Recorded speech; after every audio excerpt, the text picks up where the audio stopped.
So, hello everyone, this is CS Sanidhya Saraf, your friend, mentor and coach for audit and law.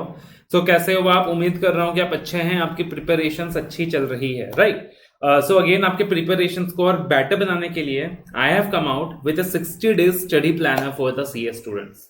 तो ये एक 60 days का study planner है जिसके अंदर मैं आपकी हेल्प करने वाला हूँ कि किस तरीके से आप 60 डेज के अंदर प्लान कर सकते हैं अपना पूरा का पूरा revision, whether you are opting for a single group और you are opting for both groups. आप किस तरीके से क्या कर सकते हो, अपना रिविजन प्लान कर सकते हो। एक चीज आपको बता दूं, ये जो स्ट्रैटेजी मैं आपके साथ डिस्कस करने वाला हूं या जो टाइम एलोकेशन मैं आपके साथ डिस्कस करने वाला हूं या जो टिप्स वगैरह आपके साथ शेयर करने वाला हूं, दिस कैन बी सब्जेक्टिव। ये आपके लिए ये सब्जेक्टिव हो सकता है, राइट? आप लोग चाहो तो इसको अपने स्ट्रेंथ एंड वीकनेस के हिसाब से वैरी कर सकते हो। एग्जैक्टली आपने उसी चीज को फॉलो करना है जरूरी नहीं है, एग्जैक्टली आपने उसे पत्थर की लकीर मान लेनी है जरूरी नहीं है। ये सिर्फ आपको एक ब्रीफ आइडिया देने के लिए है, बाकी आप अपने स्ट्रेंथ वीकनेस के अकॉर्डिंग क्या कर सकते हो, उस चीज को मॉडिफाई कर सकते हो। तो again I will like to keep it short, simple and sweet. अपने को जो भी टोटल आवर्स है ना, उसको 2 या 3 ब्लॉक्स में क्या करना है, डिवाइड कर देना है। क्या करना है, टोटल जो भी आवर्स हैं उसको 2 या 3 ब्लॉक्स में डिवाइड कर देना है। मान लीजिए दिन में हम 12 घंटे पढ़ रहे हैं तो 4-4 घंटे का हमने 3 ब्लॉक बना दिया एंड अकॉर्डिंगली हम लोग क्या कर रहे हैं, अपने पढ़ाई को डिवाइड कर रहे हैं कि we have divided into blocks, 4 hours into 3 blocks या 3 आवर्स इनटू 4 ब्लॉक्स। या फिर अगर मैं 11 घंटे पढ़ रहा हूं तो 3 घंटे का 3 ब्लॉक, 4 घंटे का 1 ब्लॉक। तो इस तरीके से मैंने क्या कर दिया, डिवाइड कर दिया। उसके अंदर भी हर एक ब्लॉक के अंदर सब डिविजन कर दिए। फॉर एग्जाम्पल मैं हमेशा कहता हूं पोमोडोरो टेक्निक यूज करो। तो आपने एक 3 घंटे का ब्लॉक बनाया, बट उसके अंदर भी आपने एक सिस्टम रखा हुआ है कि 45 मिनट्स पढ़ना है, 5 मिनट का ब्रेक लेना है, 45 मिनट्स पढ़ना है, 5 मिनट का ब्रेक लेना है। तो आपने ब्लॉक्स बनाए और उन ब्लॉक्स के अंदर भी अपने सब ब्लॉक्स के अंदर डिवाइड कर दिए। उसके बाद देखना, आपने बोथ ग्रुप देना है या सिंगल ग्रुप देना है, that is something you have to decide now obviously, right? तो बोथ ग्रुप्स की अगर हम लोग बात करें तो बोथ ग्रुप्स आप तभी देंगे अगर सिर्फ और सिर्फ आपका रिविजन पेंडिंग है, क्लासेस हो चुका है, प्रिपरेशन हो चुकी है। ऑब्वियसली एग्जाम के लिए 60 डेज बाकी है और अब भी आप बोल रहे हो कि सर मेरा कुछ कॉन्सेप्ट पढ़ना रह गया है, मेरे कुछ क्लासेस करने रह गए हैं, मुझे कॉन्फिडेंस बिल्कुल नहीं है फलाने सब्जेक्ट में, तो बोथ ग्रुप बिल्कुल भी आप नहीं दोगे। अगर आपको लगता है कि सर आता सब कुछ है, आपने क्लासेस सारी कंप्लीट कर ली हैं, 1-2 बार सब कुछ पढ़ चुके हो, खाली रिविजन पेंडिंग है, सिर्फ तब जाकर आप बोथ ग्रुप्स देंगे, वरना आप एक सिंगल ग्रुप ही अटेम्प्ट करेंगे। उसके बाद आप बहुत जरूरी चीज है कि आपने अपने स्टडीज को स्टार्ट करने से पहले आप करने वाले हो प्रॉपर स्वॉट एनालिसिस। अपने स्ट्रेंथ्स अपने वीकनेस को एनालाइज करने वाले हो, what is your strength, what is your weakness. Her subject के अंदर वो चीज जरूरी है। मैंने मान लिया कि एफआर को मेरे को 200 घंटे में कंप्लीट करना है, लेकिन ऐसा नहीं है कि हर चैप्टर में सेम टाइम लगेगा सर। आपको प्रॉपर प्लानिंग करनी है स्टार्ट करने से पहले, कौन सा चैप्टर बल्कि है, किसमें आपको एक प्रॉपर असेसमेंट करना होगा। 3 से 4 घंटे लगाने होंगे और उसमें प्रॉपर असेसमेंट करना होगा। अच्छा मान लीजिए लेट अस से कोई वैल्यूएशन का चैप्टर है, उसमें मेरे को 30 क्वेश्चंस प्रैक्टिस करना है, तो 30 क्वेश्चंस के अंदर मेरे को ऑन एन एवरेज एक क्वेश्चन में आधा घंटा लगेगा। इसमें मैं 15 क्वेश्चंस ऑडिट करने वाला हूं, तो जो 15 क्वेश्चंस ऑडिट करने वाला हूं उसमें तो मेरे को 15 मिनट करके लगेगा, लेकिन 15 क्वेश्चंस में लिख के देखने वाला हूं तो वहां मेरे को 45 मिनट्स करके लगेगा। तो इस पूरे चैप्टर में मेरे को इतना टाइम लगेगा and then that chapter must be completed within that much frame of time, right? अच्छा सर ये टॉपिक मुझे बहुत अच्छे से आता है, मैंने लास्ट टाइम बहुत अच्छे से किया था, तो इसको मैं लास्ट में रखता हूं। ये टॉपिक मेरे को कम अच्छे से आता है तो इसको मैं सबसे पहले रखता हूं। तो इस तरीके से आपने प्रॉपर प्लानिंग करनी है, प्रॉपर स्वॉट एनालिसिस करना है, उसके बाद अपने पढ़ना स्टार्ट करना है। अब मैं आपको हाथ पकड़ के हर एक चैप्टर का प्लानिंग नहीं करवा सकता, आपको मैं सिर्फ एक आइडिया दे सकता हूं कि this is how you are suppose to plan the things and this is how you are suppose to do the स्वॉट एनालिसिस।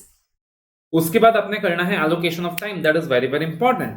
तो मान लीजिए 60 डेज है तो भैया तुमको 10 घंटे करके तो पढ़ने ही होंगे। 10 घंटा तो मिनिमम है, बैर मिनिमम है, एटलीस्ट 12 घंटा चाहिए होता है, राइट? 60 डेज के हिसाब से बात करें तो मैं ये नहीं बोलूंगा 15 घंटे पढ़ लो, 16 घंटे पढ़ लो। सुनना बहुत अच्छा लगता है, बोलना बहुत आसान है लोगों के लिए, 16 घंटे डेली पढ़ने होंगे, 17 घंटे डेली पढ़ने होंगे, प्रैक्टिकली फिजिबल नहीं है। एक दिन 16-17 घंटे पढ़ लोगे, अगले दिन पता चलेगा दिन बेकार हो गया। इससे अच्छा तुम एवरेज में 12 घंटे मेंटेन करके चलो, that is more than sufficient for the last 2 months. इसके अंदर भी आपने डिवाइड करनी होगी सर कि 10 घंटे मेरे को अपने स्टडीज के लिए रखना है, कॉन्सेप्ट्स वगैरह के लिए रखना है, और जो 2 घंटा मेरे को रखना है सिर्फ और सिर्फ टेस्ट देने के लिए रखना है। I have to give many chapter wise test. Sir ने बोला बहुत सारे टेस्ट दो, टेस्ट से बहुत बेनिफिट मिलता है, I have to give 100 marks test, तो सिर्फ टेस्ट दो, रिटन प्रैक्टिस करो।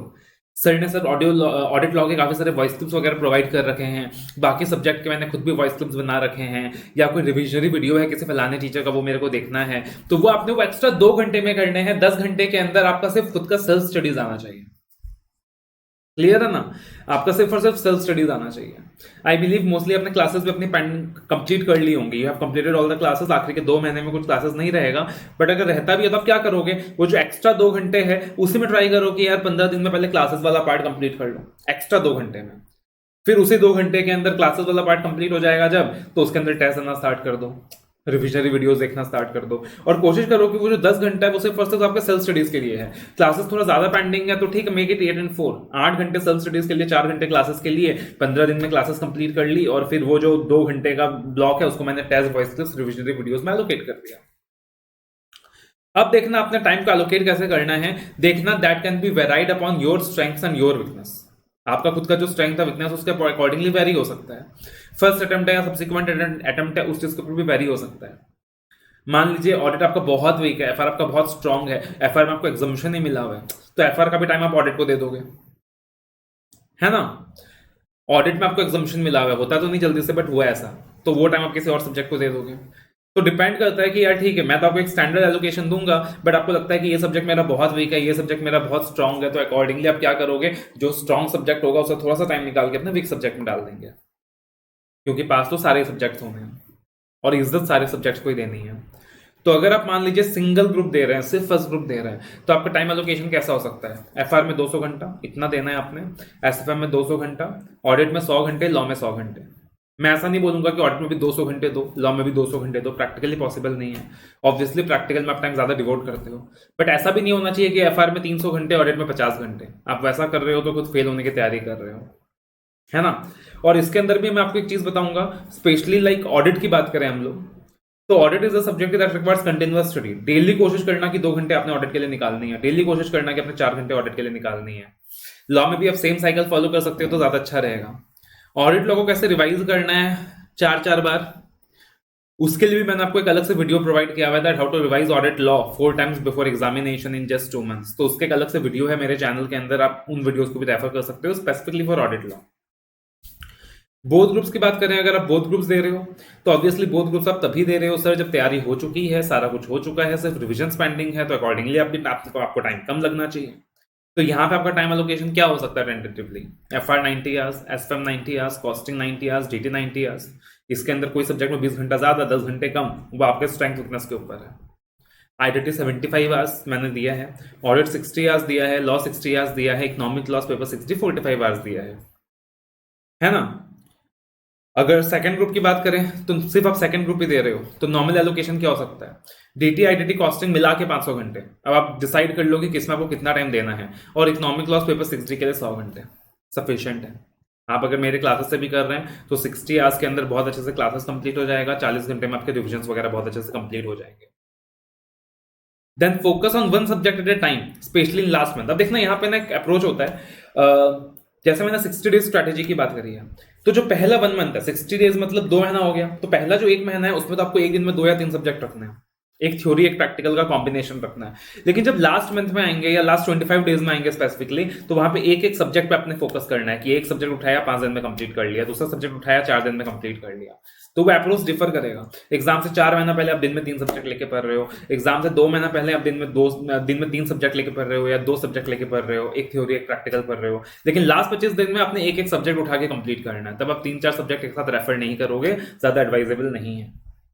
Then use smart techniques to revise syllabus in a more efficient manner। देखो यार, मेहनत तो गधा भी करता है, आपको गधा नहीं बनना, आपको समझदार बनना है। You need to be a smart worker, not a hard worker. हो सकता है आपका दोस्त 16 घंटा पढ़ ले, बट आप 12 घंटे में उससे मच बेटर आउटपुट डिराइव करोगे। आपका दूसरा दोस्त भी 12 घंटे पढ़ेगा, बट हो सकता है कि आप उससे बहुत बेटर आउटपुट डिराइव करोगे इन द सेम 12 आवर्स, अगर आप स्मार्ट टेक्निक्स को यूज कर रहे हैं टू रिवाइज द सिलेबस।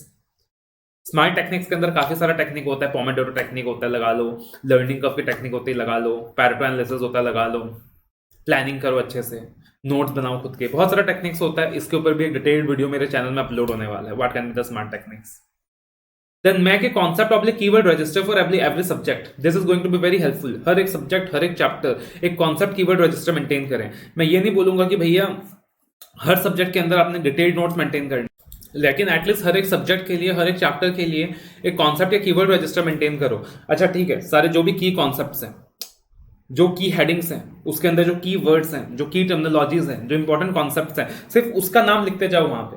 तो क्या होगा, एक चैप्टर कंप्लीट कर लिया, फिर सिर्फ एक बार रजिस्टर को आपने टर्न किया, रजिस्टर के पेजेस को टर्न किया, जहाँ पे हर एक कॉन्सेप्ट का अपना नाम लिखा हुआ है, हर एक कीवर्ड लिखा हुआ है, इंपॉर्टेंट कॉन्सेप्ट को बहुत शॉर्ट में एक्सप्लेन किया हुआ है। तो उससे क्या होगा, सेम टॉपिक आपको बहुत कम टाइम में रिवाइज हो जाएगा। प्लस वो हेडर्स को देखकर, उन कीवर्ड्स को देखकर, कॉन्सेप्ट को देखकर आपका दिमाग अपने आप याद करने की कोशिश करेगा उसके अंदर क्या था, और याद नहीं आएगा तो अपने आप मेन बुक को जाकर रेफर करोगे।